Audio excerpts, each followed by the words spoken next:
Ay, grabe. Kaka-basketball ko 'to eh. Masakit nandito ko sa likod. Feel ko tuloy para na akong si Jacob nung naipag-wrestle sa Angel Magdamag. Yung kwento ko nung nakaraan kong testimony. Chuchus na naman. Pero legit, ang sakit niya talaga.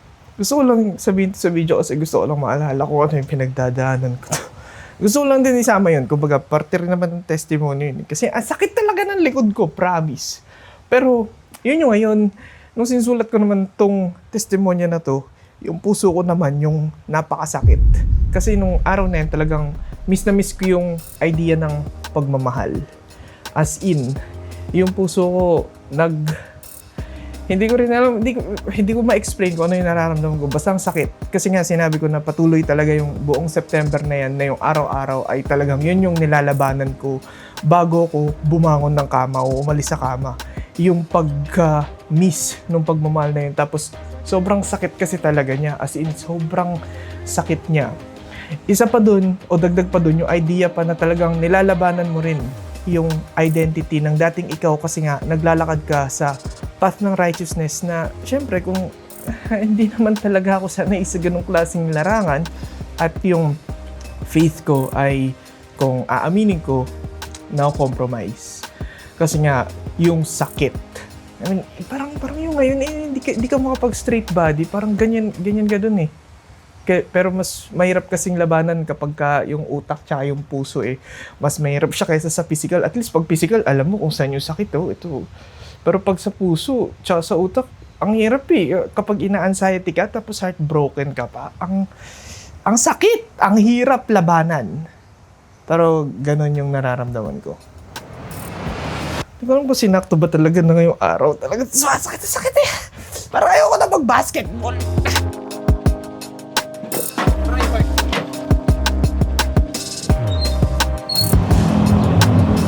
Sarado ang McDonald's. Pero ano nga bang magagawa natin, no? Sayang naman. Gusto ko pa naman ng kape.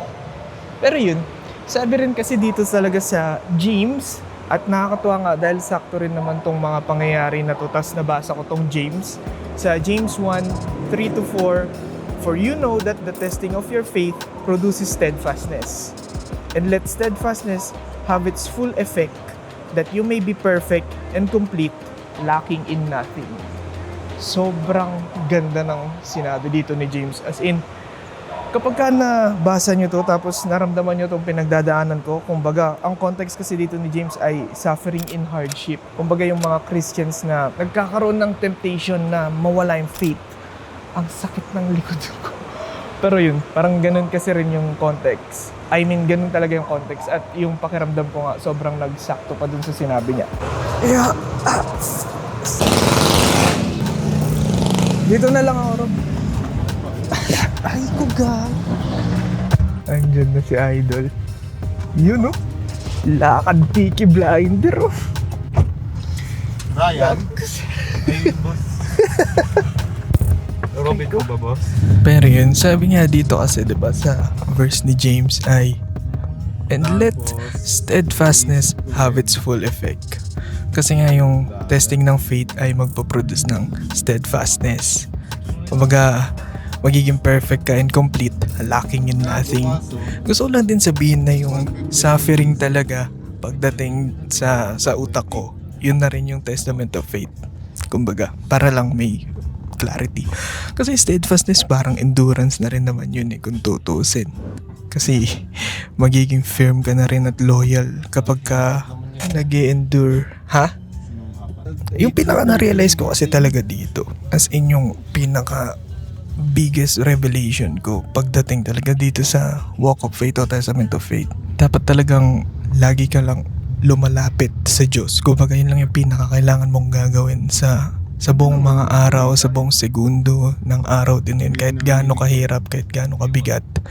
Dahil yun lang din talaga yung mga pwede mong magawa kung tutusin. Kasi yun yung pinakamasakit din na feeling kapag ka nagsasuffer ka talaga. Tsaka yung testament of faith kasi hindi naman siya necessary suffering lang. Marami siyang forms, marami siyang variations, pero yun nga, tetestingin kasi yung faith mo. At yun yung mahirap na part. Hindi ko lang alam kung ano yung magiging testament of faith nyo, pero sa akin nga siguro ito heartbreak at yung added layer. Syempre, isolation, party na siya doon.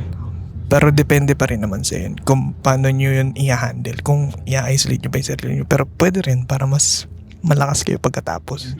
Kasi kung tutusin, yun din talaga yung pinaka na intindihan ko pagdating sa suffering.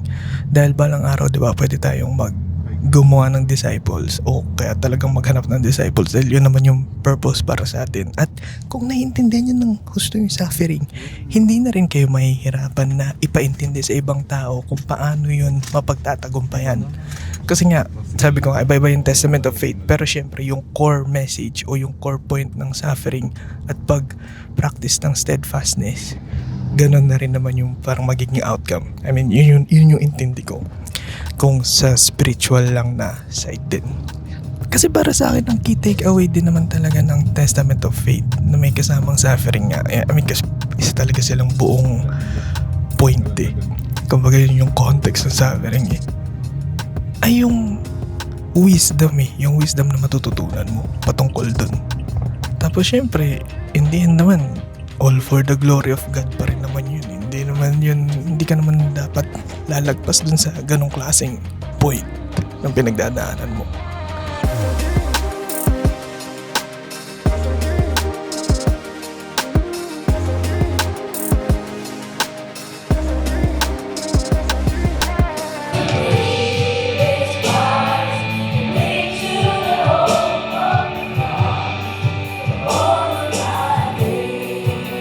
Pero yun, ang pinaka natututunan ko talaga dito sa pang-araw-araw, actually dito na siguro na semento dito sa araw na to eh, na talagang ang pagpili kay Lord o sa path ng righteousness yung pinakamahalaga ang kailangan gawin mo sa pang-araw-araw. Kumbaga literal na ine-endure mo lang din talaga yung mga pangyayari, yung suffering, kumbaga testament of faith. Yun kasi talaga yung mag-hone din ng endurance mo pagdating dito sa walk of faith.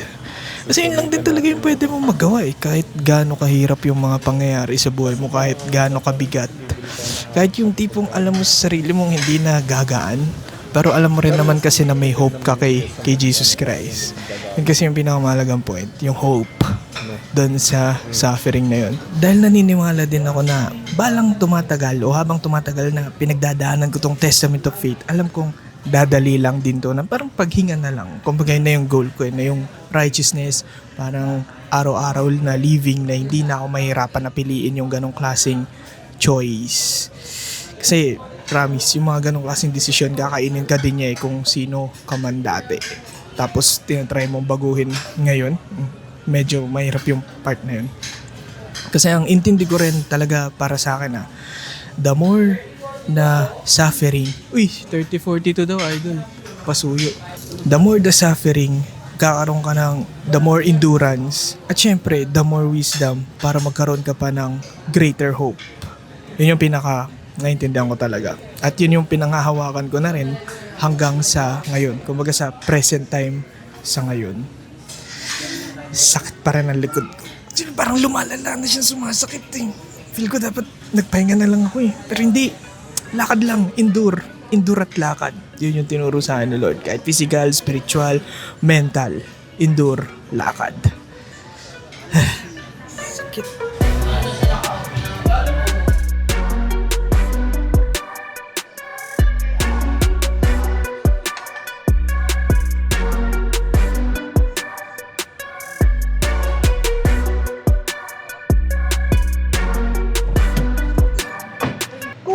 At nagbabalik tayo sa Dunkin dito sa may Brittany.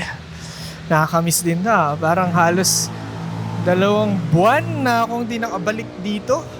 Pero yun, para sa pang-finale na verse dito sa testimony ko na to, nabasa ko tong sa Isaiah 65:24 na kung saan sinabi dito, "Before they call, I will answer.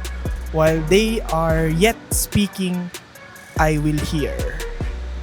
Napakaganda, di ba? Napakaganda nun kasi ito yung point sa Isaiah na nasa restoration na process na si Lord. Kasi nagkaroon ng rebellion nga nung mga panahon na yun. At ito na yung nire-restore na o pinapangakuan na ng restoration ni God.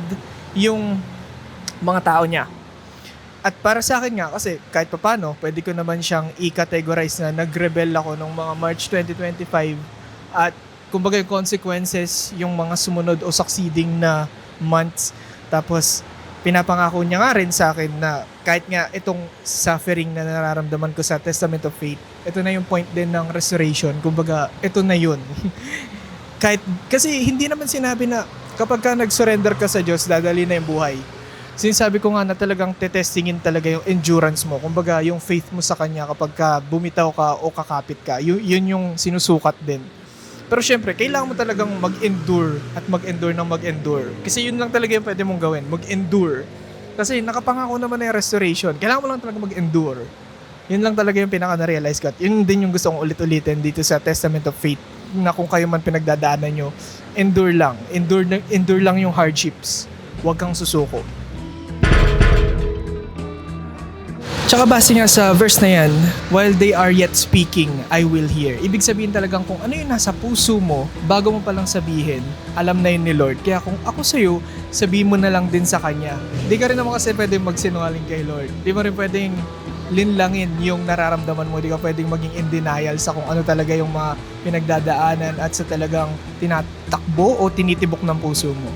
Kasi alam na niya yan. Sakit pa rin ang likod ko. Yun yung iniinda ko ngayon. Pero ang ganda naman ng mundo, yo.